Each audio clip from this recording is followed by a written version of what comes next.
Fresh out the box.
Fresh out the box.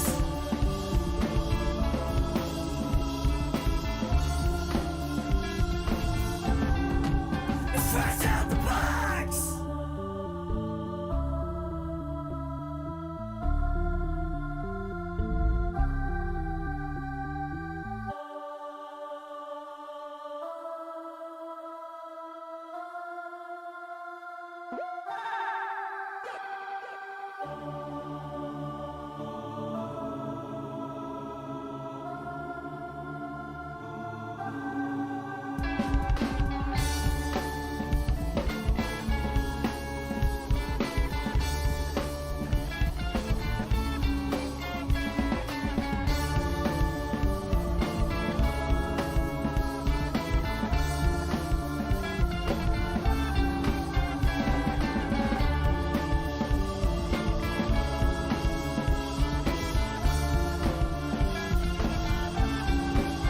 Fresh out the box.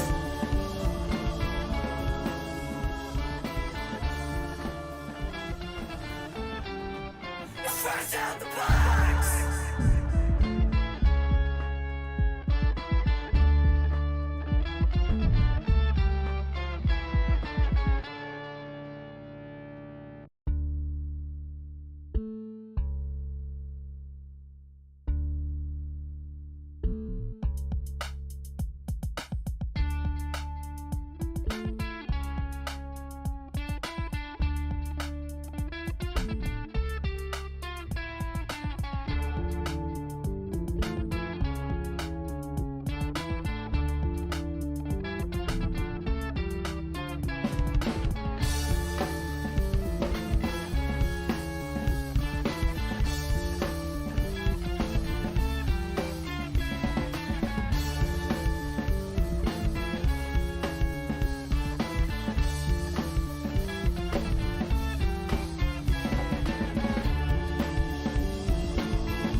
Hey there, everybody. Welcome to Fresh Out the Podcast. The podcast it's all about me, Johanan, and other people as well. It's me, Casualty CDG. I'm here. I'm on the podcast. I actually came here to talk about Ant-Man. I don't know if you guys have seen it yet, but that's what I'm here for. Are you guys? Oh, we're supposed to see Ant-Man? I saw Uncle Man. Uh-oh. We might have to record it another day then. Oh, man. I am the professional media and movie mastermind, the Funhouse, Drew Munhausen, and something crazy happened recently. Over the weekend, Jahan actually created a device that communicates with the quantum realm, and it opened up a portal, and we all got sucked into the quantum realm, and we're actually still currently stuck in the quantum realm. But we managed to scrounge together some equipment to make some microphones, and so we're actually podcasting live from the quantum realm. Live from the First quantum. podcast in the quantum realm. Can we we legally claim this? Yeah. Okay. Sure, why not? Hell yeah. Yeah, there's a new Ant-Man movie that's out in theaters, and we all went and saw it. How about that? Well, it's new right now, but if you're listening to this podcast in the future, it might not be new. Fair, very fair. Some people may be waiting to listen to this episode about 3 months from now when it has hit Disney Plus and is streaming. New. Still new, So- 3 months. It's still new. It's new to whoever's listening to the to the podcast after hopefully having just seen the movie. So yeah, sure. We were talking to one of our viewers the other day, and he said he just started the podcast, but he said he started at the beginning. And I was like, why?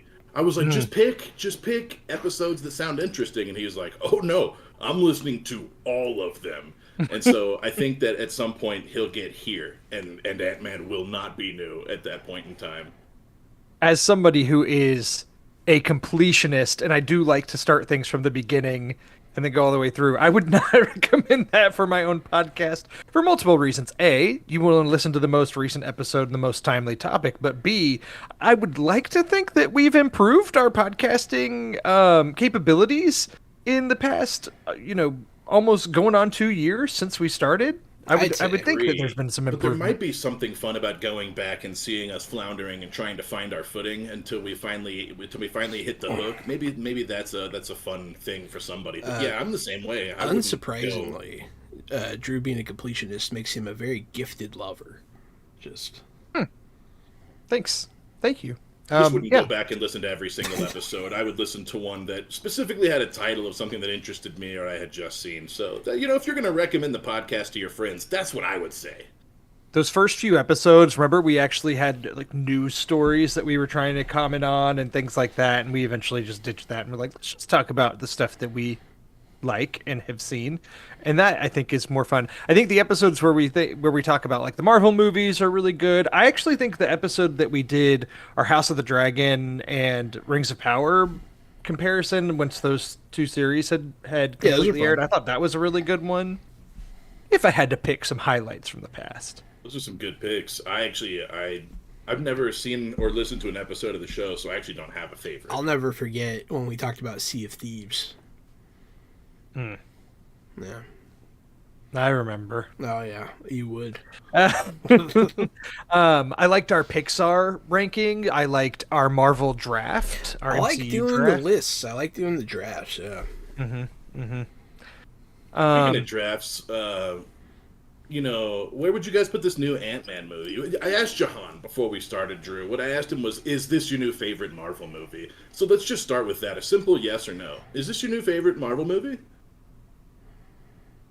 For me? Yeah. No. It's also not my favorite new Marvel movie. It's not my pretty- favorite. It's pretty confident no for me. Yeah. I agree. I mean, it's coming up against a lot. To be fair, Speaking of spoiler-free, just no, it's not my... it's not still my better new than favorite. almost every single DC movie. We can start with that, Gary. Just some non-spoiler impressions, and I would say for me, I liked it. I liked the movie. I liked it. That's where I'll Good. start. I will say I liked it. I didn't love it, but I liked it. I thought it was fun. I had a good time at the movies. So I feel feel good about my time at the movies. So how about you, Jahan? Yeah, I thought I was gonna be, all alone here. I liked it. Personally, I enjoyed the movie. Definitely not, it's not my favorite movie of all time, but I was like, the things I thought I was gonna hate about this movie, I actually liked. So, yeah, I liked it. I think that Ant-Man Quantumania was a serviceable pile of CGI garbage. It was fine, but everything was just CGI trash. And at the end of the movie, looking at all the credits and seeing that there were 500 artists on the credit roll, it really made sense. I felt like a lot of the art and characters I know that we're in the quantum realm and they can be anything. But I thought that there was not a lot of... they didn't really flow together. There was not a lot of congealing of the creatures in the quantum realm or the backgrounds or what was going on. And I thought that made the movie just messy. Just a big, messy pile of CGI crap that was serviceable. It was fine. I actually completely agree with you. I just, you delivered it in the Gary way, which I respect and appreciate, because that's why you're here and on this show, quite frankly. But I mean, I don't disagree with any of that. The show, it was a whole lot of CG mumbo jumbo, and when the movie first started, and it was it's in San Francisco at first, and there's a little bit of Scott Lang in the real world briefly, and it does not take long before they're in the quantum realm. And even I had that realization when they go in. I'm like, okay, so this movie's going to be, 95% quantum realm, which I get it. It's in the title. Like, that's how it's been promoted. But, like, I almost wasn't even ready for them to go to the quantum realm yet in the scope of the movie. I'm like, I was actually enjoying the vibes of them outside of the quantum realm. And when they went into it and it immediately becomes a bunch of CGI mumbo jumbo, I'm like, I was a little bit more detached from it. Not to say I didn't, like, that I hated it or anything. I didn't. I had a good time. Like, I enjoyed it for what it was, but it was exactly that. I mean, it was a lot of CGI, some of which was more passable than other bits of it, I'd say. I also think that besides besides the Ant family, who are sort of co-stars across this film, I would say, besides them and the villain, everyone else was just totally forgettable. I don't remember any of the side characters' names. They're the people of the quantum realm who were helped. But none of them stuck out. None of them were heroes. None of them were stars. None of them were memorable. I don't want to see any more cameos from them. The Ant family and the villain were sort of it. And not to say they didn't try with all these side characters. There was a handful of side characters. I liked some of the side characters a lot. There were some that gave me a good chuckle, at some point. Like, I did appreciate, there's what's his name? I had it up here. Veb, the little slime creature who talked about the holes. Like, I got a chuckle. I thought it was infinitely better than friggin' Taika Waititi crapping all over his own movie. It reminded me of somebody trying to Taika Waititi with these side characters and not doing it. But they didn't do it with the success Taika did, or with the cringeability that he did. Definitely, they just sort of missed. There was no cringe. See, I don't feel like it missed. I was laughing a lot. The guy who immediately asks you how many holes you have made me laugh really hard. That's a funny first question. I appreciate that. And I also appreciated the telepath. I thought the telepath was pretty funny. Yeah, the guy that was played by Chidi from A Good Place. Yeah, Chidi from A Good Place, rocking it as the telepath. That shit was really funny. Just every time he read somebody's mind, it was always funny because he's not a human. He's from the quantum realm, so he has this disconnect. I thought it was funny. And then I forget her name. I think Jintara, right? The barbarian woman? Yes, Jintara. That's her name? Yeah. Yeah, sign me up.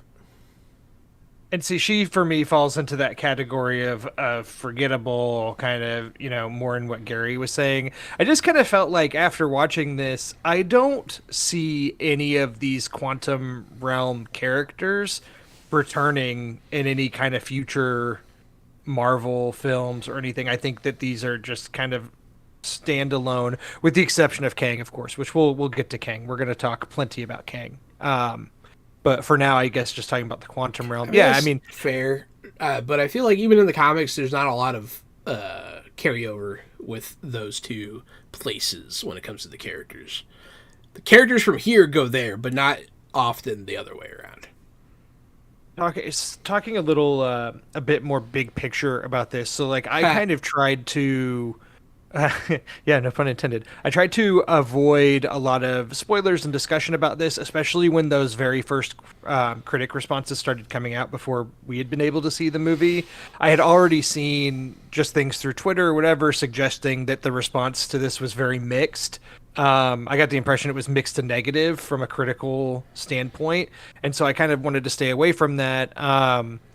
And for me, I feel like I went into it with the proper expectations for once. Going back to when we talked about Doctor Strange and the Multiverse of Madness, like, I had the wrong expectations for that. I thought it was going to be this really big picture MCU film that set things in motion, and it really wasn't that. It was a Doctor Strange story. I mean, it had some cool moments and kind of Easter eggs and stuff throughout, but it was very much a Doctor Strange story. And so I went into this one thinking, like, well, hopefully we just get an Ant-Man story, and it was. And they did introduce a huge villain that's going to be a huge point of focused in the MCU moving forward. But even still, Kang's introduction, everything within this movie, it was still very much an Ant-Man movie, and felt like an Ant-Man movie despite all the CGI stuff that we've talked about. Like, the Quantum Realm is inherently Ant-Man in the comics, so from that standpoint, it was an Ant-Man movie. And so if you go into this expecting more than the third Ant-Man movie, yeah, you're probably going to be disappointed. But from that perspective, like, I had a good time. Like, I like the past couple Ant-Man movies. I like the first one a lot. The second one I think is fine, and this one I thought was fine too. Like, it was an Ant-Man movie. Period. So I feel like that's where I was going into it. I loved the second Ant-Man movie. So my expectations for this one were, for some reason I thought this would be like the first Doctor Strange, where there are just these big moving environments and just lots of stuff going on that's sort of sci-fi magic, hand wave. And, that's basically what I got, was a bunch of weird environments and some sci-fi magic hand wave Marvel movie. My expectations were in the right place. And if I were to give Ant-Man Quantumania a number score, I would give it a 5 out of 10 and just put it right in the middle of fine. There was nothing about it that blew me away. There's nothing that really draws me back. But I did have one asterisk note in my head about the movie where Thor, Love and Thunder, they tried the goats to be, every time they showed the goats, they thought you were going to laugh. You know what I mean? They thought they had a gimmick, and it missed. It was almost cringy and hard to sit through. But the MODOK in Ant-Man Quantumania, I believe that gag worked every single time that they showed what MODOK looked like. So I do think there's something that they did really successfully. I can't remember. There was a couple times in the theater where I was crying. I was laughing so hard, and a few of them were MODOK. One of them, those buildings, the flying, moving buildings with the cannon arms. In the background, during one of the battle scenes, you could see one of the buildings holding another one of the buildings as it's dying, and like people are like evacuating the building, and I was fucking dying. Like, it was. I don't know why, it just hit me really hard. But no, so I like this movie more than I guess you guys did mostly. But I would say it at a healthy 7. I liked it a lot. I expected exactly this because I have actually read a few of the Quantum Realm comics. I remember one time Scarlet Spider went there in Minimum Carnage, which was interesting to say the least. But I don't know. It was a high fantasy like romp through like that poorly defined like 80s or 70s sci-fi that you don't know what's going on. There's just cool aliens everywhere, and somebody has a ray gun, and you know, is that a hot barbarian chick? Yes, it is. Okay, cool. And like that's what it was for me. It was in a way it was very classic. It was classic, cheesy sci-fi fantasy, and I greatly enjoy that. And I guess if you don't, I could see the lower scores, but I personally that's kind of like one of my buttons. I like it. And I'm right between y'all, so this works out great. Gary's a 5 out of 10. Jahan's sitting at a 7 out of 10. I'm probably sitting right about a 6 out of 10. And I thought it was fine. I thought it was about kind of mid tier as far as Marvel movies go overall. I think there's a lot that are worse than this one, but I thought this was fun, and I think we can start talking about some of the performances and before we dip into spoilers. But like even all the characters to address just in response to you earlier when you had said they went to the quantum realm early and they were there for a lot of it. I thought that was a big bonus, even though I did like the stuff that they were doing live action in San Francisco. I think a lot of times these movies have a problem hanging on in the first act and just not moving the plot, where they just want to stay in this realm to set up where you know where you're going and blah, blah, blah. But as viewers, we've seen the quantum realm before, and we knew what it was, theoretically. And so when they all got pulled in, the journey's on. We're going to the quantum realm right now. I'm totally okay with that. I like to get into the movie and get straight to the meat and potatoes of it. I think that was a good choice on their part for pacing. That's totally fair, and you're right, because I was never bored in this movie. The movie moved. It's sitting at right under, just under 2 hours without the credits and post-credit scenes. So I mean, it's pretty brisk for Marvel. I mean, wasn't Wakanda Forever one of the longest MCU movies? Like, is up there as one of those ones that was like 2 hours, 40 minutes plus, bordering on 3 hours. So this felt brisk, and yeah, and that definitely is a plus. So I don't disagree with you. I think that's, I liked the stuff outside of the quantum realm, but the fact that the movie kept moving along shouldn't be held against it, I suppose.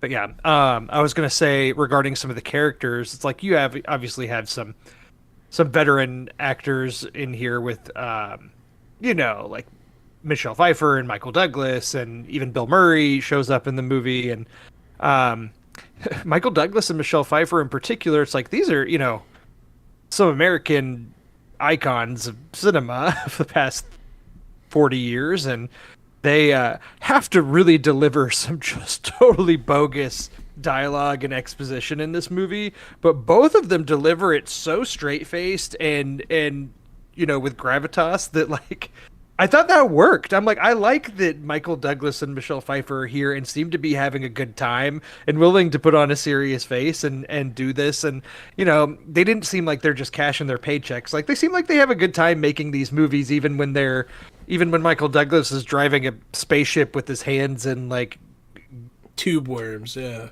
Oob worms, thank you. I was trying to think really of something that didn't have a phallic in nature joke to it. But, yes. Exactly. I really enjoyed Hank Pym. I liked Michael Douglas's performance. I think great. The movie was the better for Hank Pym, and he had some moments. They gave his character some moments. He wasn't just a guy delivering lines. So yeah, good for Michael Douglas. Michelle Pfeiffer, on the other hand, I thought was she's fine. Her performance was fine. It didn't knock me away. I didn't think it was great.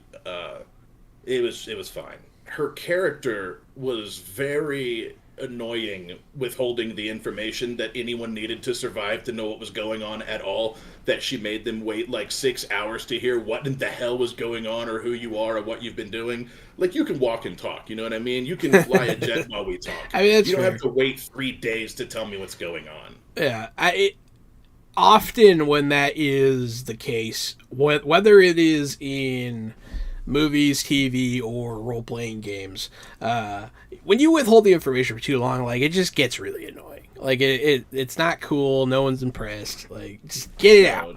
Yeah. Do you know anything or not? Just Yeah. tell us what we need to know so we can go. You know what I mean? I mean that Just is a fair along. criticism. She But did that's she not did on drag her. it out. You know, No, that's it's on not. the character. That's the writing. So nothing against Michelle Pfeiffer for that, but I thought the character. You know, they told us that she was a freedom fighter and they told us that she was a badass, but they didn't tell us any of that until like they thought we needed to know it. And I thought it was kind of cheap to like hold all these things in their pocket and be like, "Oh yeah, she's the badass. Everyone knows her. She's the best. Like she's king of the world here. She's the number one good guy that left. That everyone, you know, like the fact that they just kept all that in their pocket, I think was worse than it was good. It was not a welcome surprise. It was just kind of meh. Yeah. Could you imagine spending 30 years of your life somewhere doing stuff and getting out and just deciding that you're not going to tell anybody about the past 30 years of Yeah, I your was by life? myself. I farmed potatoes. It was boring. And you were literally like in the most alien place with like walking houses that could shoot lasers out of their hands. And you're just like, nah, I would like to watch the cooking channel Apparently- and talk about your day. Apparently banging Bill Murray. But yeah, no, Yeah, that's Michael right. Douglas and Michelle Pfeiffer both did a great job. Both of them seem to have a respect for the subject matter, which is nice. They treated it seriously. And you guys are right. They did seem that, like, especially Michael Douglas. He seemed like he had a lot of fun with this. Yeah, this might have role. been the best Michael Douglas as Hank Pym appearance through all of the Ant-Man movies, to be honest. Like, it just looks like he's comfortable and having a good time. I love it. But yeah, well, do we Paul want Rudd. to? We didn't talk about Paul Rudd. He's great. He's always great Paul because Rudd's he's always Paul great. Rudd. You know what you're going to get from Paul Rudd. Either you like him or you don't. And if you like Paul Rudd, you're going to like Paul Rudd as Ant-Man in this one. Yeah, there's the comparison I would make because we almost glossed over him. So in film editing, right? When there's good film editing, you don't notice anything. Bad editing is when it sticks out to you. Like something jumps out and you're like, oh, that was not a good cut, whatever. And so Paul Rudd in this is like good editing. Like he just fits. He knows what he's doing. He's perfect. Everything flows. No complaints. No notes for me. So I guess that's why it was easy to almost gloss over him.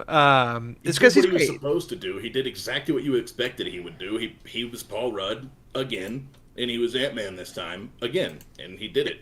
If anything, I could have used even more screen time of him in his own movie because there is a large portion of this movie where he is separated from Hank and Janet and he's mostly doing stuff with Cassie, his daughter, and so it switches back and forth. So there are good stretches of the film where you're not seeing Paul Rudd.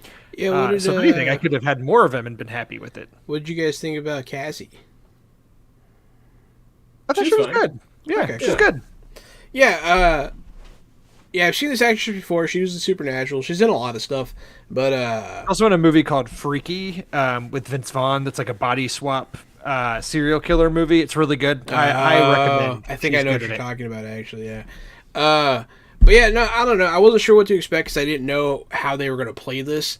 But like, she got arrested and blah blah blah, and like I thought they were going to take this down like, oh, I'm the bad girl that hates my father because he was gone, even though like it was Thanos' fault and blah blah. I thought that's what they were doing, and like I was going to be annoyed by that. Like, I don't like that storyline. I've even seen her play that character before in Supernatural, essentially.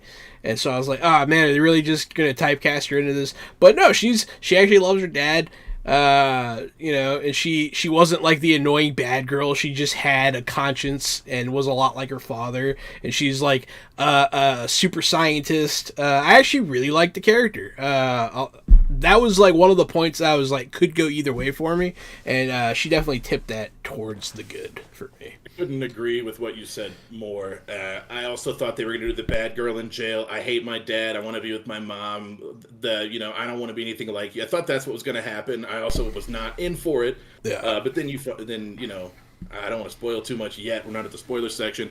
But yeah, then you find out what you find out, and yeah, that character is compelling, and I think that I could see her in the future doing some more Ant-Man stuff. I don't know what her Same. character is called when she's in a costume, But could I see believe her it is. around. I just had this up. Come back to me. I want. It's something with an S. I know what you're saying though, and yeah, no, I agree. I would. This character did it for me. Like I really like the character. I think that she fits in the MCU and they would be well served by putting her into more stuff.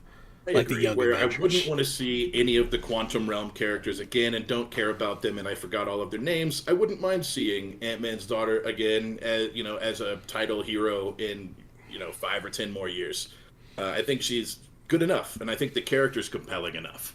And it gives Stature. it would give the Stature is her superhero name. Stature. Although I don't think she's ever referred to that Stature? as that. In this. stature. Like, stature. Okay, I thought she was like stasher, no stashing, like she's going to take your stuff and hide it. Yeah, stature. No, but she would also give the forming Young Avengers a much needed super scientist. I feel, because they don't really have. They have some of that in Ironheart, Ironheart, yeah, for days. That's what I was going to say. but that's like those are like two different sides of the science coin. You know what I mean? Because she's very much a practical, mechanic person, and then Cassie understands like quantum physics and Yeah, it's that not kind like of thing. Tony Stark knows a whole lot about the quantum realm. You have to have Yeah. a lot of different scientists to fit in Marvel. Yeah, he had to rely on the Hulk. Yeah, exactly. The Hulk had to, but through the Hulk and Iron Man, they were able to figure out the quantum travel. But yeah, exactly. I think that she will help round out the team. All right, so we talked about some characters. We talked about our general takes and some performances. Is there anything else we need to get out before we start going into spoilers? I will just say because we didn't talk about Evangeline Lilly at all, who plays the Wasp, who is a character that is in the title of Yeah. this film. Yeah. And did she barely even really did anything from She did. I mean, she did a lot, but she wasn't in it that much. I just I feel would like she's say- the least memorable of all the main characters. She wasn't focused on a lot, and I feel like that was a bit of a disservice. But they definitely like her character hit a high note in this movie as far as characters go, because she's now the CEO and like the super scientist, superhero, doing it all kind of person. But they didn't focus on her a lot, and Where I would say that, Paul Rudd just totally nailed it and did what we expected him to do. I think that Wasp just did exactly what we expected her to do. She didn't, she's the sidekick. She's a second character. She was not really the hero at all. It's Ant-Man's story. Ant-Man got to do the cool stuff. His daughter got to do some cool stuff, but Wasp was sidekicky. She rode in on his shoulder and she defended him against stuff. I will say there was one part, I don't know if you guys were annoyed by it or not, but it's always hard when you're like casting invisible things. I can imagine for playing Scarlet Witch how strange it is to just move your hands around and pretend that you're doing something really cool. But I caught Wasp shooting things out of her wrists, and she was acting like when she shot them, they were like shotgun blasts, like knocking her arms and neck back like it was giving her whiplash. And I was like, bro, you're shooting like these little tiny yellow things. You're not doing like an Iron Man charge up mega blast. You're just like, do, do, do. So maybe she overacted a bit of her things, if anything. But other than that, I thought she was, sidekicky. Serviceable, quiet, fine sidekick. She didn't steal the show. I agree that they did psychic her, and I feel like they shouldn't have, because her character's pretty cool. Yeah, I agree. Because she's I she's rewatched- very smart and badass. Like, I rewatched the first Ant-Man before this. I didn't get to rewatch Ant-Man and the Wasp, but Same. she's really good in the first Ant-Man movie, and she is a big presence, and she's kind of going through stuff there where she wants to be the one in the suit, but there's drama between her and her dad, but she's good. She plays it well in that one and had a lot more character. And in this, I know it's just a progression of that character, but yeah, it just seemed like she kind of had the least to do of all the main. she got characters. backburnered, man. She got backburnered. That's the writing, in my opinion. That was. It was the writing. Yeah. I know there were some things during filming. They said she was never in danger of losing her job, but they filmed this during the pandemic, and she had some opinions. So Yeah. I think maybe that might have affected her lines and how much she was written Gotcha. into the movie. But I'm not sure. I don't know if that's true or not. But there was some political things going on with her as well. I think overall she was fine. If they had recast her, she probably would have been fine too.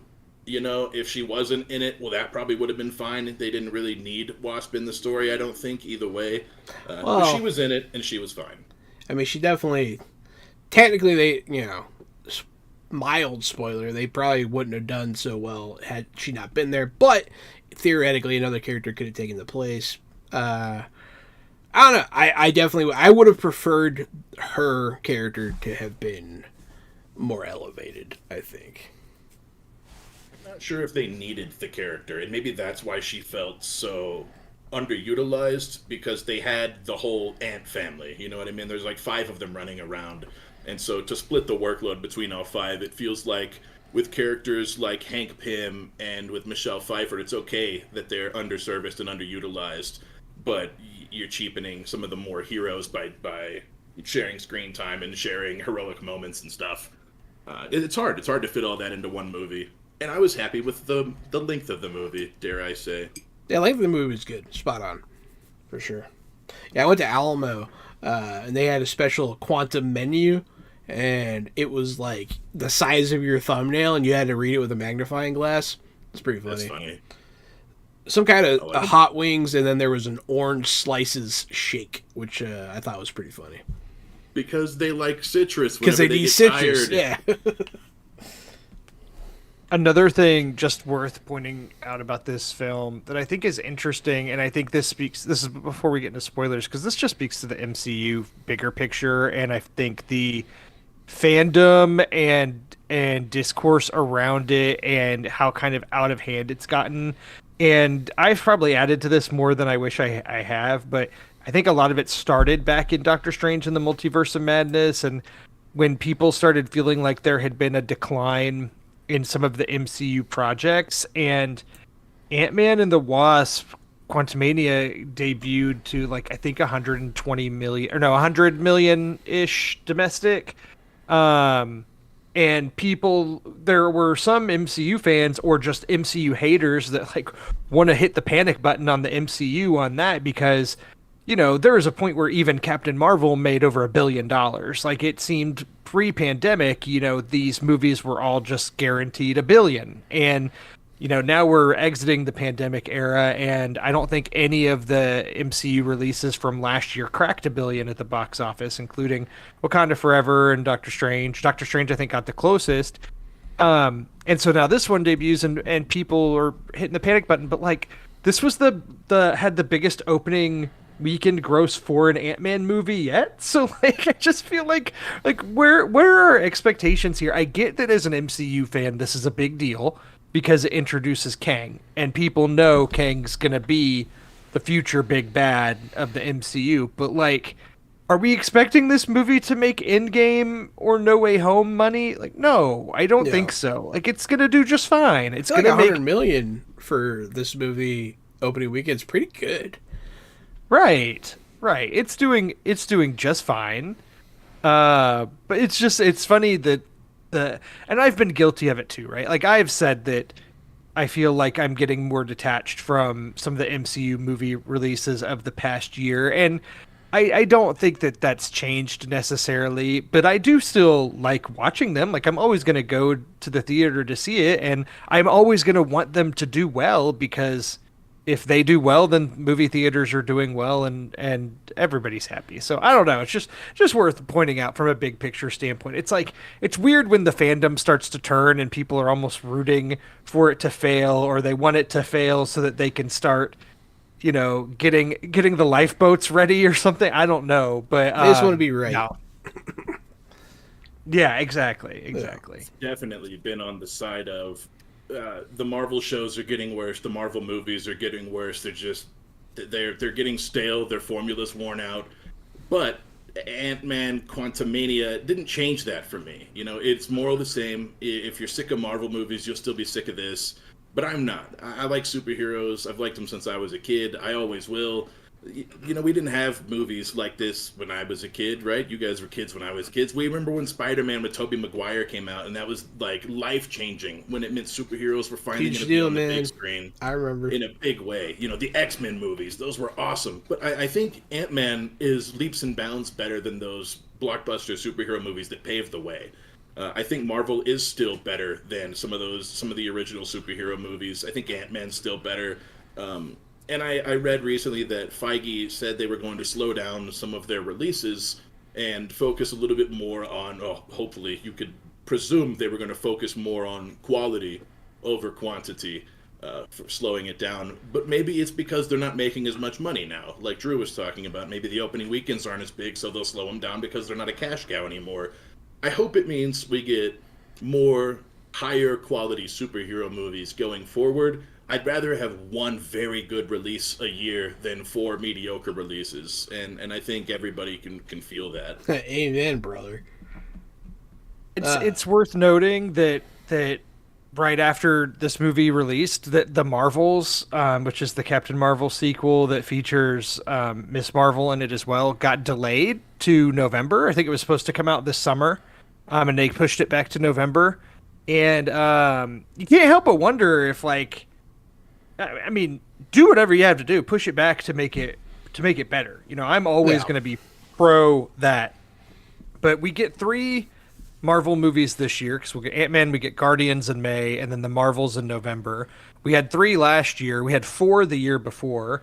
And, yeah, it's like the TV shows, I think, is what's really making it feel like an overabundance of content. And it's like, I'm not complaining because there have been some of the TV shows that I like, and I like that as a medium. But we are supposed to still get a lot of shows this year, and if in the future they start to hold some of those back, I don't think it's a bad thing. It's so funny to me that we're watching the exact same thing happen with the movies and the shows that we saw happen with the comics. You started with these characters that were huge, that everybody loves, and you had these series that everybody loved. And then you branch off and you branch off and you bring in these sort of more obscure side characters, and you keep doing it and doing it until you pollute your own field with stuff that people don't want to watch. And then, just like the comics do, at some point they'll have to do a full wipe and kill off a bunch of characters or take their powers away or start over because they're doing the same thing again. They're adding in all the sidekicks, they're adding in all the spin-offs, they're adding in all the secondaries. But then we get the House of M movie, and like, let's do that. Like, I'm all in. Right, we need to skip this Spider Dog, Spider-Man with a motorcycle action figure type of spin-off crap that didn't work in the 90s, because it's not going to work now either. Some of the spin-offs work. They're tried and tested and true. They stuck around. Some of them don't. You don't need to try to force these characters back up in the movies and give them spin-off shows. If their books didn't sell, their movies aren't going to sell. Their shows aren't going to sell. You already know. You already tested the stories. You tested the characters of the demographic. It's strange to me to see Marvel do so many side stories. It's like you have proof on paper it won't work. Your biggest fans didn't buy it already. Yeah, but I feel like some of the stuff that didn't work in print media has worked, like out here. Because I don't think were the Guardians as big in the comics, or were they obscure? You know, they're pretty obscure, right? And then in our age of the late 90s and 2000s, they're very obscure. But I'm not sure what they were like in the 70s or 80s, if they ever had big arcs that ran that people bought. Yeah, I feel like, and it's not necessarily always going to happen that way, but I feel like there's still a point in trying some of the side characters out in the, like look at Peacemaker. You know what I mean? Like that's a great example of, but I mean that's James Gunn. I just keep bringing up James Gunn essentially. Yeah, those are both examples of James Gunn things, and he does have a gift. But I think he's going to Taika Waititi eventually. I think we're going to know what to expect out of James Gunn, and it's going to become this old, stale James Gunn formula, and people will probably try to spin off James Gunn formulas for the rest of our lives, and I think we'll become immune to the charm of a James Gunn film, though I hope it doesn't happen. Probably. But yeah, I mean, as we talk about this in the MCU, we just talked about DC and all their stuff that's coming up, right? So the MCU, I mean, I feel like we can't take it for granted what they're doing, right? What other thing in history, in the history of humankind, has required you to watch a total of 40 movies and television series in order to have the full content? You know what I mean? Like, it is this huge undertaking, and it's right now, yeah, you guys are saying it's becoming diluted and like kind of tapering off a bit, but like, holy crap, You know, it's been a hell of a ride, and like I think they can rein it back in if they, like you guys are saying, delay stuff, start focusing on quality again. I think it can come back around just like it does in the comics. Like when they refine things, they take the characters that were jokes and turn them serious, give them good arcs. You know, If you had to rein it in, what storyline would you focus on? man, I don't know. There's a lot of really good ones. I think that they're already kind of trying. Like they're bringing in Blade. I'm excited for that. I think they need to focus on. I think they need to bring him back down, because like right now they're up here and they're always up here. They need. That's what always happens in these stories, is that everything becomes, you know, Superman fighting Darkseid, right? And yes, I know that's DC. All right, everyone calm the fuck down. All right, but you know, all of it becomes Thanos is going to snap unless everybody assembles, and then it just all doesn't matter. Then you get back to that Defenders level stuff, which they are with, you know, Daredevil Reborn and that kind of stuff. And I do think that in the future, the Fantastic Four and the X-Men will breathe new life into the MCU and will give it the kind of boost that it needs. But I still think, obviously, we're not going to see the Fantastic Four for over another 2 years. I think that's the right answer. I think X-Men is exactly the right, because like I don't know why I didn't say it. It's one of my all-time favorite things ever. X-Men absolutely would. That's what I was trying to get out of you. Was Yeah. X-Men. Yeah, I think X-Men, Blade, I think Blade actually further dilutes what they're doing right now. I don't think now's the time or the place for Blade. I love who they have playing Blade. I love Blade, but I just don't think this is it. I don't think this is the time. It's going to just be diluted and lost. I think and if they're they not can gonna juggle, focus on Blade. I think if they But can the juggle X-Men that, is what they need. The X-Men has all the Yeah. characters. The X-Men has all the lore. You can bring the camera to the X-Men and focus on the X-Men for a while, and then bring in some of the side Marvel characters that we already know. Let them come and go out of the X-Men story. And by that way, you still continue to play in the universe you've already built, but you don't need to focus on those stories anymore. I will agree. As much as I love Blade and want to see Mahershala Ali as Blade, like so desperately, I'm a huge fan of both of those things. But you aren't wrong. It's not. It's a weird spot in the MCU because there's nothing else going on that's really. They're not doing a lot of the occult stuff. They're not doing a lot. Like there's some Doctor Strange stuff. I hear that they're gonna do something with Wong and like Magic Kids, and I think that they're gonna try and do a spin off of Strange Academy with that whole storyline. But yeah, the occult's not really bumping strong, and I think that is upsetting to me. But Yeah, whatever. we're focusing on Kang the Conqueror, and that's not a Blade villain, and it's not not Blade. time to write Blade into the story. This isn't it. This isn't Blade's moment to shine. This is just another Moon Knight scenario where they're trying to force a character that people like. They're just trying to shoehorn him in to say, look, he's in the universe too. You don't need to put him in the universe if you're not going to use him. That's Just fair.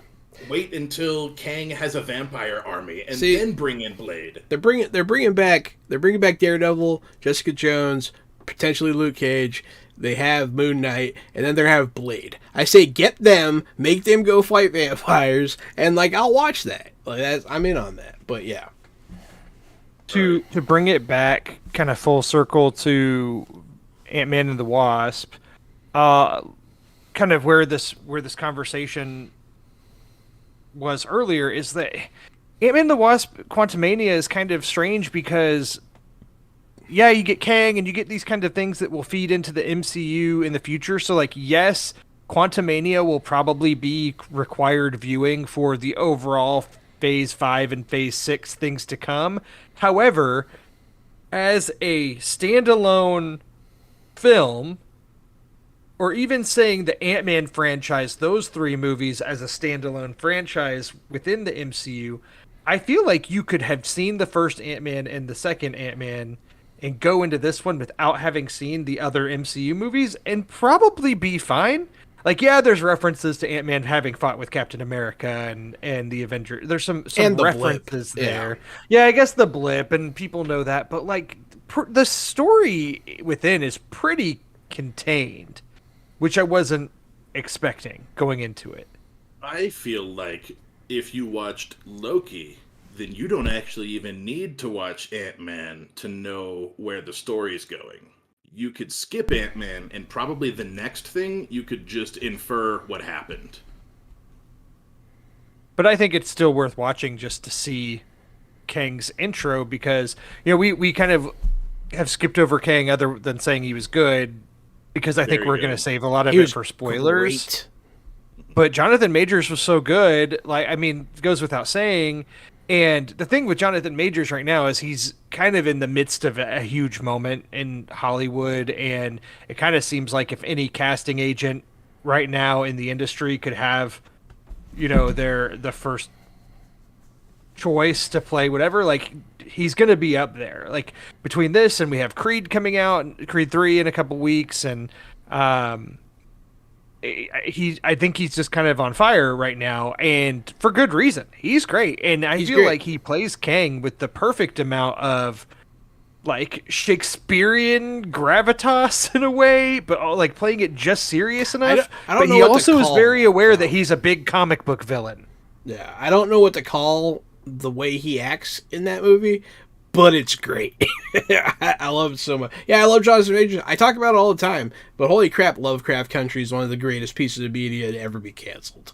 I'll never understand why they canceled that show. It was superb. And he was in a Korean war drama called Devotion that came out around Thanksgiving, and I think I talked about that movie a little bit on the show. But like, that movie was fine, like the epitome of fine, but it would have been completely forgettable had he not been in it. Like, Jonathan Majors was in that movie, giving his all to a role that could have been a totally, I don't want to say a nothing role, but like could have been way more forgettable played by somebody else. But he is so good in it that he elevates that movie from what it could have been. And now here he is having his moment is finally really starting. And I've heard great things about Creed 3 and his performance in that. So it seems like that's only going to continue. Should we Nothing but love for Jonathan Majors. Love the way that he played the character. I just agree with you guys on basically everything you said. What a villain. One of the things I like to do, I'm a wrestling fan, right? I love watching WWE. So one of the things I do in my head is whenever a villain is monologuing, if they just stall when they're talking, I'll start doing the Stone Cold what in my head between all their pauses. What? But if their pacing is bad, or if they're a cheesy villain, if they're not quite doing it right. Jonathan Majors doesn't have all those weird villain pauses. He has a couple, but I think he holds up as kind of this compelling bad villain who, if you were chanting what during the middle of his monologue, he would still be threatening, and it wouldn't knock him off his game. I like what he was all about. I believed how powerful he was and how strong he was. Even with the flick of a wrist, he was able to constantly show us that he's Kang the Conqueror, and it's not to be forgotten. And he played the character with that same sort of mentality and gravitas. Loved it. He really does have that presence as a villain. He's somehow both charming and terrifying. He's very gripping.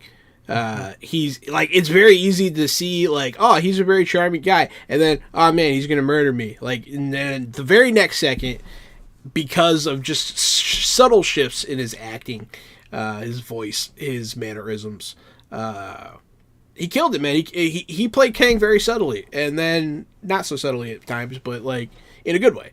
And yeah, we haven't talked about Kang much. Holy crap, man! Kang's a terrifying person.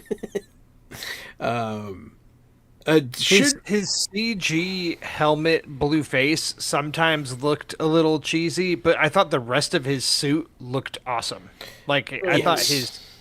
I didn't read a lot of books with Kang as a villain. In the books, is he blue? Is he like a blue alien? Or is he a black guy with a blue helmet? Because I got the impression that he was probably blue in the books, and this is how they made him blue without making him blue all the time. And if that's the case, that is a good question. I haven't read any Kang, but yeah, once again, you talk about cheese, like the cheesiness of the sci-fi in this does it for me. I really enjoy that. I enjoy the cheesy blue screened helmet a lot. I don't know, man. They're taking old sci-fi. They're making it new, and they're putting it in my face. I enjoy it. It's a good question, actually. I've read some Kang arcs, but not many, and I always just kind of thought he was blue. But when I'm Googling and looking at images, and some look like it could be the helmet, some look like it's him. I feel like it's probably going to be retconned in the comics moving forward to be that, just because they do that with some of these MCU things now. It really looks I don't to know. me like Kang was initially blue, and this is how they decided to. I just typed it in. In the comics, he is not black. He is Caucasian. He is Caucasian, and it is a helmet. It Yeah, is it's a the helmet. helmet makes his face blue. I just typed there down, it is. is Kang canonically black? And they said no. So, Canonically, a white guy with a blue helmet. yeah. So I didn't mean to cut you off there. I got the answer. No, we got an answer. Yeah, no, I'm looking at. There's a super old image where he's taking the helmet off, and he has a white bald head, and it is a battle suit with a small armory of weapons that he wears. But yeah, anyway, I thought he crushed it. Yep. Yeah. neither. Yeah, it doesn't The make blue much helmet difference. was well done. I think is sort of we all agree that the blue helmet was well done. They did a good job paying homage to the original appearance. It had a good look, but I just thought sometimes the CG on it looked a little cheesy at times. But I just thought the rest of his suit looked so good. Like that rest was of what his I suit was looked getting at. great. His suit looked awesome, like very good screen ready. It looked Movie like screen ready suit. it looked like some silly crap that Goku would show up wearing after like exploring the universe, being like, "Oh, sorry, I was gone and a bunch of people died. Here I am in my silly green- costume." The green and purple head-to-toe battle armor, you know, it's one of those things that when you're designing it, you wonder if you're going to stick to green and purple the whole time. I'm glad they did. It looked really good in the end. Looked great. It reminds me of, like, not to harken back to X-Men too much, but it reminds me of when the X-Men movies came out and they just put everybody in matching black leather costumes instead of trying. I think that was the wrong choice at the time. I hope they fix it in the future, and I'm glad that they didn't put Kang in some black and silver battle armor just because they thought it looked cool. I'm glad they kept him in the purple and the green, and they made it work. I do appreciate in X-Men that Logan says something about everyone wearing leather. He's like, "What'd you expect? Yellow pancakes?" It's real stupid. It's real stupid. But so Cyclops is awful in those movies, so of course he said it. We've seen a lot of different costumes now, with Peacemaker's bright costumes, and again Kang in purple and green. That I'm confident that you could do a Wolverine with yellow battle armor that looked sort of like Tony Stark's armor, and get away with it with a matte color instead of a shiny finish. I think we're about to get that in Deadpool, actually. That'll be nice. Looking forward to that. All right, we stalled long enough. Are we ready to talk spoilers about this movie? Spoilers! Yeah, let's get into some spoilers. This is your So- official warning if you have not seen Ant-Man Quantumania. Spoilers. And We'll sing spoilers a spoiler begin. song, a spoiler song, a spoiler song. I will sing a spoiler song all night long. Turn my microphone down cause I'm not gonna stop. I will sing a spoiler song all night long. Spoiler song, spoiler song, spoiler song. Spoiler song, spoiler song, spoiler song. You better start talking while I sing my song or else I'm gonna sing this song we all end night this. long. Okay. I see. I was like, what's he waiting for? Spoiler song, spoiler song. Oh no, he's still I going. I think the fact that we were able to talk about so much of the movie without doing the spoiler warning kind of speaks to it. Like, as far as the overall plot of this movie, it's like they get sucked into the quantum realm, they fight Kang, they get out of the quantum realm. I mean, that's really That's it, right? The movie's spoilered. Thanks, guys. See y'all next week on Fresh Out the Podcast. So, like, from a plot standpoint, I mean, I guess the biggest things are obviously Kang. The way that he's defeated is he's sucked into his own little device, portal, whatever, you know, it's a bunch of gobbledygook. It's whatever. a multi-dimensional engine. Yeah, his little power core, he gets sucked into oblivion. So it leaves it definitely he's not definitively dead. I don't know if this version of Kang will return in the future, because obviously in the post credits or the mid credits stinger we saw some Kang variants and Well, the mean, Kang variants do very plainly state that he is dead. so this version of Kang, the Conqueror, that was in the Banished to the Quantum Realm, we're saying he is dead. Probably. I don't think that he's dead. That's also possible. I mean, who He got knows? sucked into a crystal. He didn't get like his head cut off and his body fell. He got straight Yeah, up we didn't sucked see into the a body. That's a good point. And when you get sucked into a crystal that literally controls portals that go anywhere, you could go anywhere. You're just getting basically light prism teleported into infinite multiverses. So he's somewhere. Yeah, maybe he's everywhere all at once. But yeah, the only word we have that he's dead it came from Nightclub Tron King, and I don't know if we trust Nightclub Tron King. Nightclub Tron Kang was my least favorite of the Kang. Did you like the one that had the tower on his head or the pharaoh? I liked the Pharaoh, but I really liked the spooky tower on his Spooky head. tower, haunted wizard spire King. The Kang who talks like this is my favorite Kang. You There's some good- some good Kang variants. this, do you?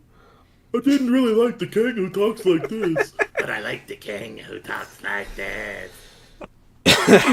Now making me want to see it again just to see this credit scene because I forgot the crazy voices. I remember the tower hair that as you're speaking of, but I loved this scene, the post-credits scene that shows all the different Kangs in a huge arena, all being summoned, all cheering for Kang. I called and then all of There's them. like a council of evil Kangs. I was all about this, and it made me think that like Jonathan Majors, I know you said he's having his moment, but what a moment! You get to play like a million versions of the same villain, all these different wacky, like over the top. So you're gonna see all these stupid Kangs and all these terrifying Kangs.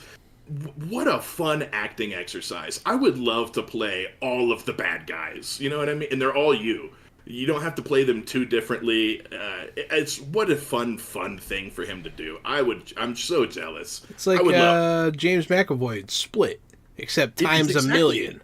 right. It's like James McAvoy and Split, except Marvel, and it's Jonathan Majors. I just can't wait. I'm so excited for it. I'm so jealous of it. That's like the ultimate villain dream, right? You're all the bad guys, and you're attacking all of the universes and multiverses all at once.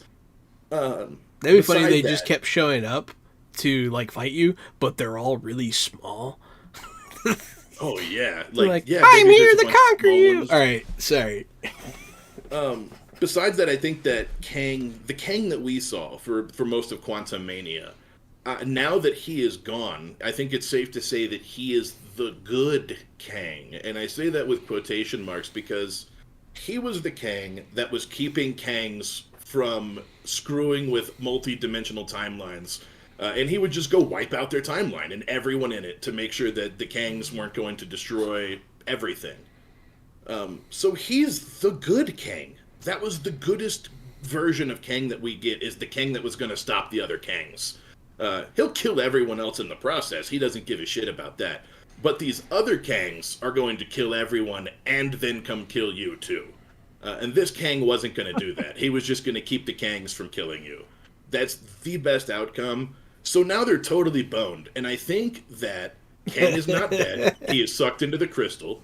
And at the end of all this, Kang the Conqueror is going to have to bail them out while they're getting attacked by Kangs. And he'll show up and end up saving the Prime Realm, or being part of saving it indirectly by stopping these other Kangs. See, that made me Okay. think Yeah. about the part that made me laugh really hard was when Scott's walking down the street at the end of the movie and he's all upbeat and happy, and then he starts being like, wait, is he dead? I don't know. Like, we didn't see a body. Like, he said that if we defeat him, that we're all going to die. So are we all going to die? And he started having, like, this crisis. That was really damn fun. I was laughing really hard. An infinite army of Kangs. And those Kangs banished the other one because he was going to stop them. Yeah. So he was our best Kang. He was going to stop this infinite army of Kangs. And we didn't see him die, so I think that there's every chance that Kang the Conqueror comes back to conquer the army of Kangs in a movie or 2 or 3, however long they take with this arc. It put us in a good spot. Love Jonathan Majors, love Ant-Man, Paul Rudd, and I think this movie was it's good. It's good. But there's spoilers. That's about it for spoilers, right? As far as spoilers go, we should probably circle back to the beginning a little bit. Start there. Well, I also wanted to say, so how did you all feel about the true end credit scene that showed Loki and Mobius on the hunt for Kang variants? In particular, they find Victor Timely. I'm not gonna lie, for me, this got me kind of pumped for Loki season 2. Didn't Mobius die? Yeah. Didn't? Okay, that's what I thought. When I saw that scene, I was like, okay, so there must be some time travel finagling happening to get Owen Wilson back in the show. It's been a minute, but so what happened was Mobius absolutely died, right?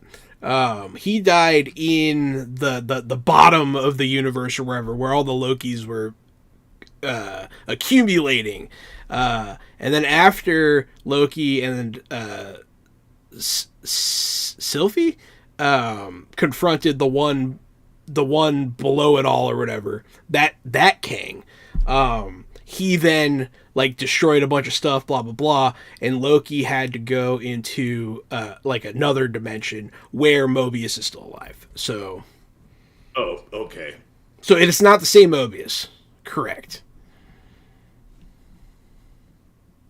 Okay. I'm not gonna lie. Like, I watched Loki and I enjoyed it, and I wouldn't have even been able to tell you if Mobius had died or not and what happened. Like, I didn't even question it for a second. So, I guess that's just. You're right. I'm glad Jahan explained it to us, but I think this started with you saying it makes you a little stoked for Loki season 2. Makes me a little stoked for Loki season 2. I agree. The other big thing I want to talk about, because we haven't really gotten to talk about him yet, is MODOK. Because I do think, for me personally, MODOK was the funniest part of the movie, and Gary, you basically said the same earlier. But I think that the fact that MODOK is pretty much a character played for comedy in the comics too these days. Like, I mean, everybody's just well aware that he looks dumb and and everything that comes with it. And so I'm glad that the movie didn't try to do anything to make him cool. Like, obviously his origin was changed a little bit here, because I think in the comics his name is like George Tarleton or something like that, and he's a guy who super smart and experiments on his brain. His brain head gets so big that then he's got little arms and little baby legs and gets his super powered suit. So almost exactly the same. The decision to make Darren Cross MODOK in this, I thought was a pretty funny choice, especially from how he goes out at the end of the first Ant-Man movie. Like, it worked for what they were doing. It worked perfectly. And I don't know. He just, every time it showed him, seeing his face, he just looked so off-putting, but that's what made it so good. And like, even the CG there wasn't that great, but I think that just added to his dumb, off-putting face and made that even better. I loved when he was trying to talk to people, and cause he always had like kind of a smile on his face. He's like, "Hey, it's me. How's it going?" And like, just so weird, in the best possible way. But yeah, Darren. It's you. I am so MODOK. Whenever they got separated and he's on the radio, he's like, Darren. Ugh, MODOK, yes. Yeah. that part got me. That's pretty good. Because the first two, just funny, so funny. Yeah, the first two, I thought that he genuinely couldn't hear him, and then the third one, I was like, oh god damn it. Mm-hmm. And the fact that early on in the movie, when Bill Murray meets up with them and is giving, some background information and help kind of setting the scene for what's to come and giving more of the background with what happened with Janet's character and so on, Bill Murray's actually the first one in the movie to deliver the MODOK mechanized organism designed only for killing. And like when that moment happened, it was like my soul truly left my body at that point in the movie. I was like, they just got Bill Murray to say the words mechanized organism designed only for killing, and he delivers it as straight as Bill Murray delivers a line like that. You know, it's almost like it almost seems like that's the reason why he was cast. Is like, we need like an old comedy legend to be able to say these words seriously enough, but also like funny enough at the same time. So Bill Murray got cast because they needed someone who could believably get with Michelle Pfeiffer, and that's Bill Murray. I don't remember who said it, but somebody pointed out that spells MODOK. And it was it was either Ant-Man or Cassie. But that one got me. Yeah, no, MODOK made me. I think that's one of the points where I was like laughing and crying at the end when he's like, "I'm not a dick, I'm Darren," and then like he's on the ground. He's like, at least I get to die an Avenger. Coughing up all the phlegm. It keeps coughing up more every time. Man, we got to see his little booty butt at one point. Yes, pulling him out of the memorable. goo. His little MODOK butt was so funny. His little squishy cheeks. So damn funny, dude. Yeah, it's a great throwaway character, and it's one of those things that, like, I'm sure there are, like, a dozen gatekeeping Marvel nerds somewhere in the world that are angry at how MODOK was disrespected and how that's not who he is and that's not his origin and that's not what happens to him. But I thought, as a guy who's not a MODOK stan or a gatekeeping dickhead, that was a very funny, appropriate way to use MODOK. I actually really like MODOK in general, but I also thought, hey, I don't think he could have hoped for better in the MCU. I think that was a great MODOK. Yeah, I think they did him right. I think they did him right. Yeah. I'm with y'all. I thought it was funny, and not only that, I thought it was probably the funniest bit of the whole movie. So, MODOK definitely, at least alone, is certified fresh out the box. Yeah, I think so. I could see some more MODOK in the future. Yeah. I'm not gonna lie. I would take another appearance of MODOK. There was one thing. This is kind of nitpicky, but I want to like throw this at y'all to see where you're at, because like Jahan, you with your Marvel knowledge, I don't know, maybe you might be able to explain the science of this to me. But first off, it's a weird sentence, but sure, I understand. yeah, Marvel science is weird, right? Marvel science is weird. And we have a lot of continuity to keep up with here with all these films, so I had some little nitpicks. First off, talking about the quantum realm and just all the CG nature of it, I did think that almost takes away a little bit from Ant-Man's actual power of growing and shrinking, because there's just not very well-defined sense of scale within the quantum realm. There are things that are really small and things that are really big. So like the sense of size that Ant-Man has seemed kind of like so the answer to that doesn't lie with Marvel. That lies with Einstein's theory of relativity. So yeah, his base size is small, so being big is still being big. But stay with me here. Okay. So I rewatched the first Ant-Man movie, like I said. Mm-hmm. And in the first Ant-Man movie, Darren Cross, who now we know later becomes MODOK, but Darren Cross in the first Ant-Man movie is trying to replicate Pym particles. He's trying to make his own version because he's discovered Hank Pym's old notes and whatnot. He has trouble making it all work. Every time he tries to use the Pym particles, it just turns things into little piles of goo, if you remember. Yeah. And the secret in the film is the helmet. And that's what it is. So Ant-Man has the helmet, and that's why when he shrinks, he doesn't turn into gobbledygoo, is because he's got this helmet that protects his organs, right? So that's the first thing. Second thing, when he first goes big in Civil War, and again later in Ant-Man and the Wasp, he can only do it for short bursts of time because it takes such an effect, such a toll on his body that he gets tired and worn out, passes out at times in those movies, and then has to revert back. Just like Cassie did in this movie, yes. Yeah. So in this film, towards the end, especially like Ant-Man, now I'm sure he's gone big a lot more since those movies, and he was big in game and whatnot. So maybe he has a built up tolerance to it.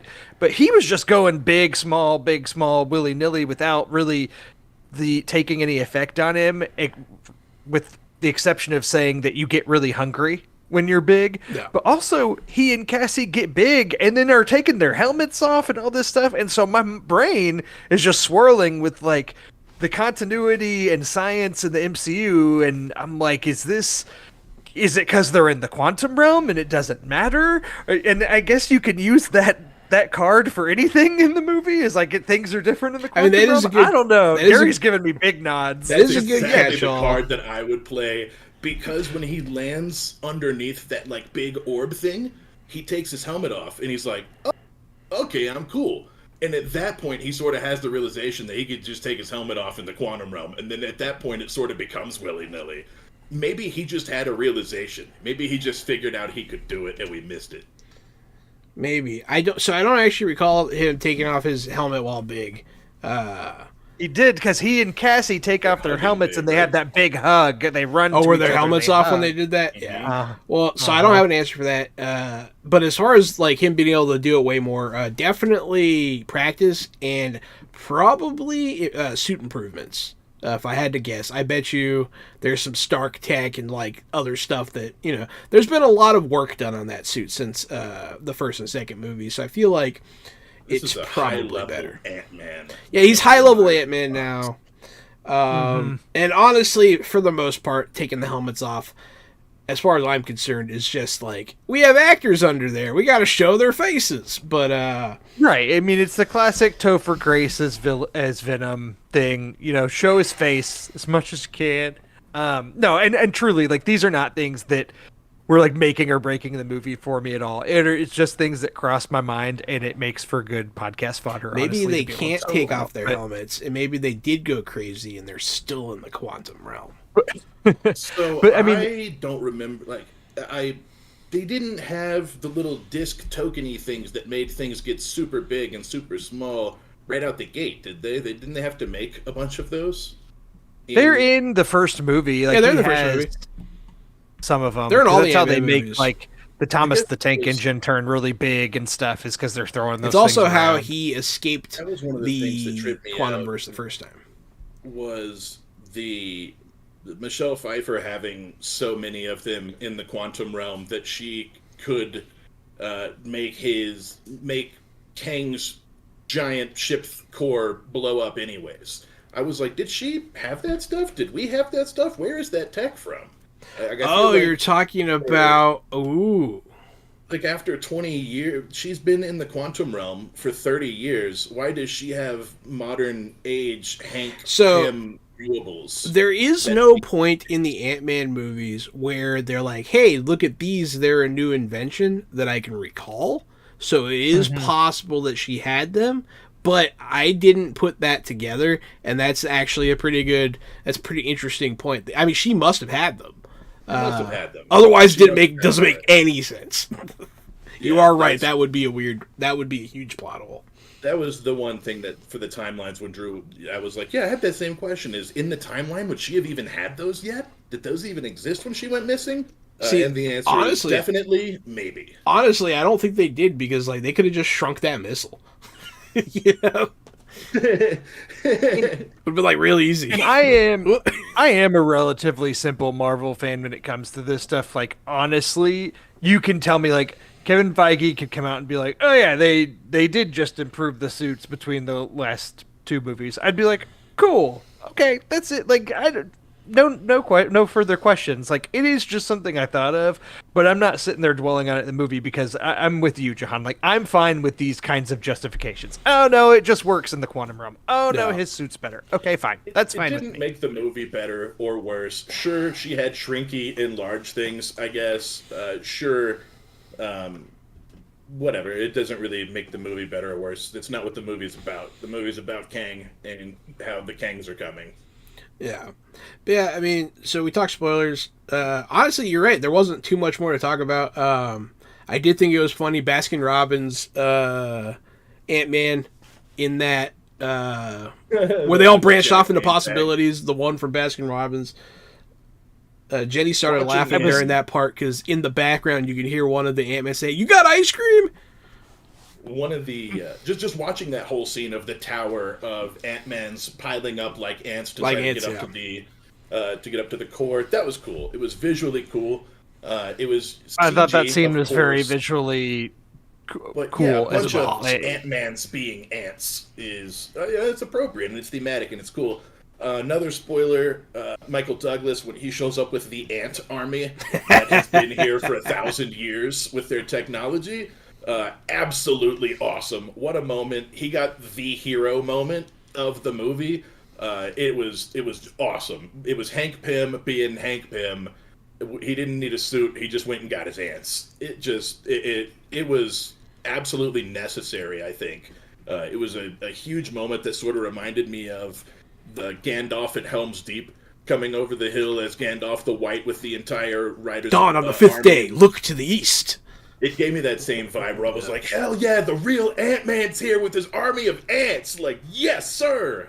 I loved it.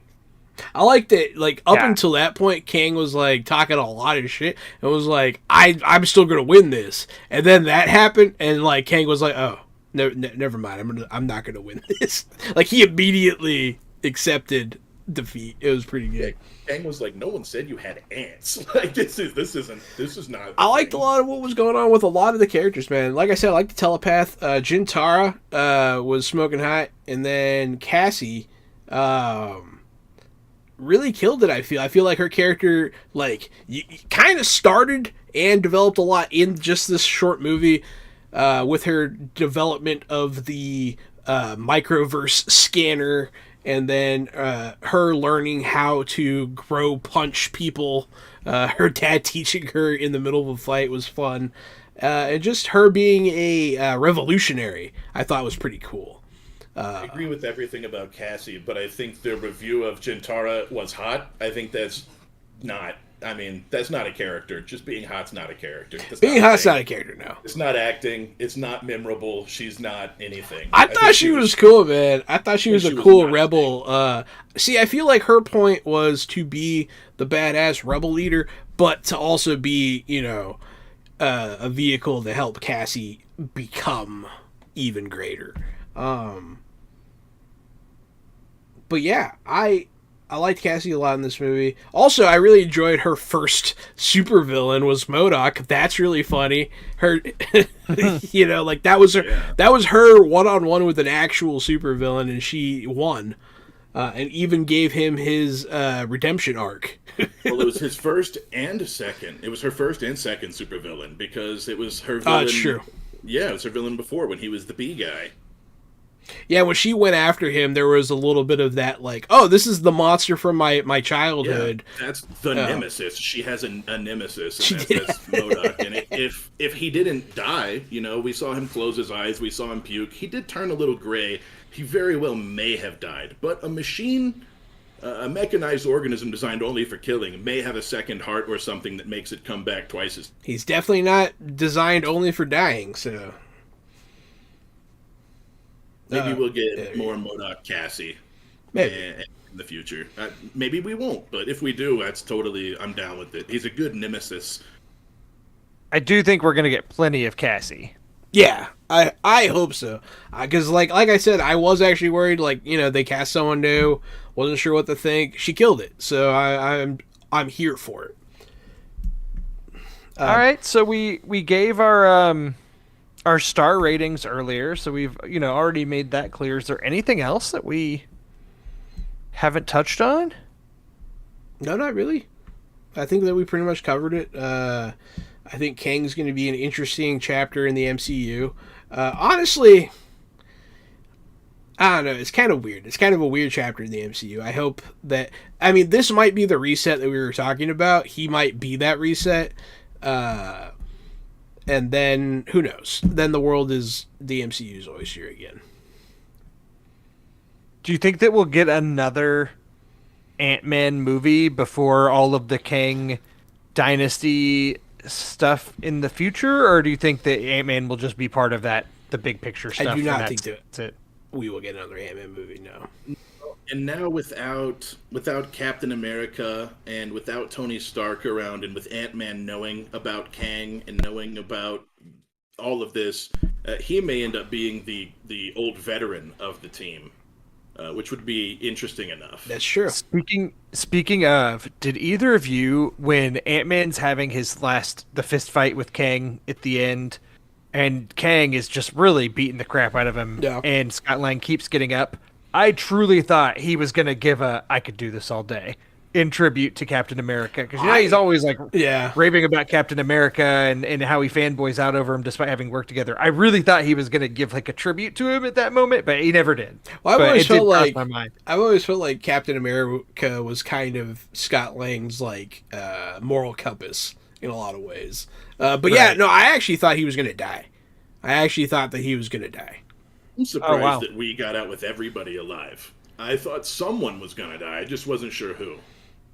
They had me I kind believing. of thought maybe it would be Wasp, honestly. I thought Wasp could have died. I thought Hank Pym could have died. I thought that, the Michelle Pfeiffer could have died. And then even Ant-Man. Yeah, there's a point where I was like, oh no, Paul Rudd might die. I actually thought he was going to give his last, and I thought it would have been a good end. But I'm not sure if there will ever be another Ant-Man movie. I'm not sure if they ever need another Ant-Man movie. He had his ride. We've seen what he's capable of, and now he can just kind of feature on his way out.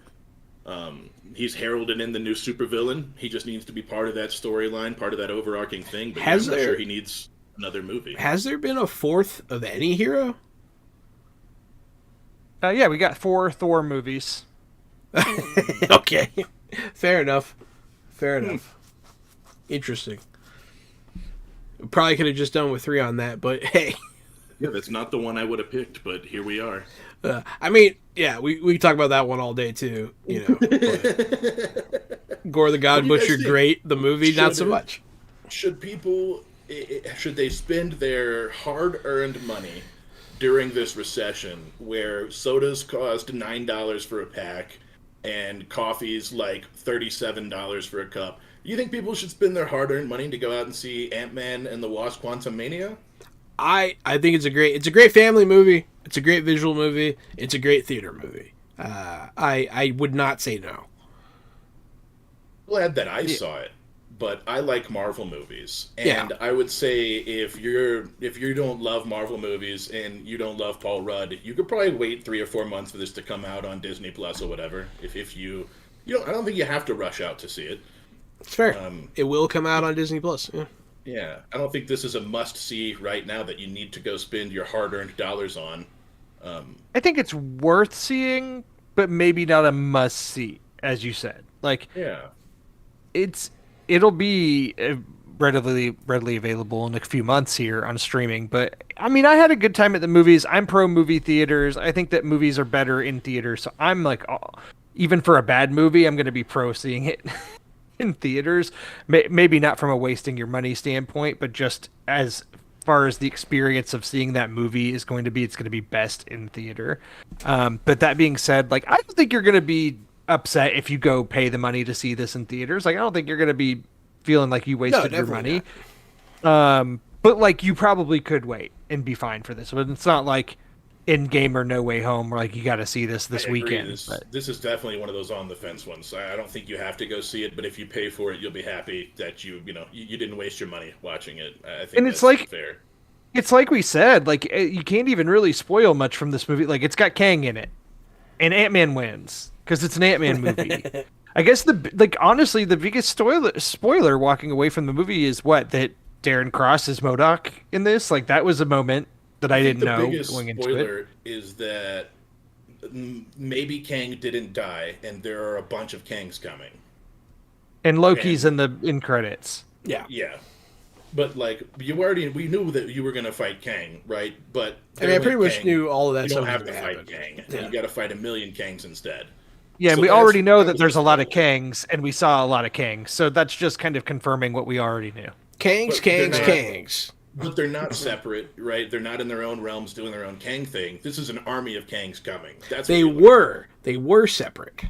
they were, but that's not the case anymore. But I called all of them And this is even similar to like going back to when I was talking about Avatar: The Way of Water. Is like that's not really a movie that you could spoil for people. Like it's more of just a movie you go experience in the theater. But Yeah. it's not like there's big spoilers looming from that movie. There's some, I guess, but yeah, there's no like cataclysmic thing that happens in Ant-Man and the Wasp: Quantumania that I'm worried you're going to find out on the street as opposed to seeing it in the theater. Also, my mind was blown when I realized that Ant and Man was in Quantumania when it did that in the credits. I was like, oh, I see that. My brain had not put that together yet. Interesting. Did that stick out to you, or did you know this already? I didn't notice. You didn't see that in the credits. It came up and it said Ant-Man, and then the QU popped up and the U in between, and Ant and Man are in Quantumania. That's pretty good. Does that make sense? No, I did not notice. Like if you're looking at my Google Doc here that we share, I'm going to highlight. There's Ant. Oh no, I can And see. then I can there's see all the Man. letters in my brain. Now that you And then point it Man. out, yeah, I see it. It's there, right in the middle of it. I must have not been watching at that point. Well, perfect. Is there anything else? Should we wrap it up? I think that's it. Thank you everybody for watching. Episode 75 of Fresh Out the Podcast. Thank you for listening. I've been Johanan at Rockfact, and I have holes. It's me, Casualty CDG. I've enjoyed talking about Ant-Man with you. If you like us, you should follow our podcast. There's a new episode almost every single Sunday where we talk about movies, video games, streaming shows, and other things that we find interesting. That's Fresh Out the Podcast. That's this show. It's available where all podcasts are available, like Spotify and Apple Music and every other Spotify, Apple Music podcast place. Give us 5 stars, give us thumbs up, give us likes. And then, if you like tabletop role-playing games and you want to hear Jahan and I play pretend and tell stories and inspire you in fun and interesting ways, we have a show called Fresh Out the Box. That's where Jahan and I play those tabletop role-playing games with all sorts of different people, different casts, different things every Wednesday, Thursday, and Friday. We're doing it 3 days a week, so it's sort of like a live improv comedy show with lots of curse words and dead bodies. You should check it out. That's Fresh Out the Box. Thanks. And I am Drew Munhausen at Drew Munhausen on Twitter. And what is that? It looks like John has fixed the power core. Portal's opening up. We could get back to the real world, guys. Come on, let's go back to reality. Let's do it. Thanks for saying that I did it. I appreciate that. Forgot that we were in the quantum realm because it looks so real in here. That's because we brought our houses. Thanks for watching, everybody. I saved the day. Stay fresh.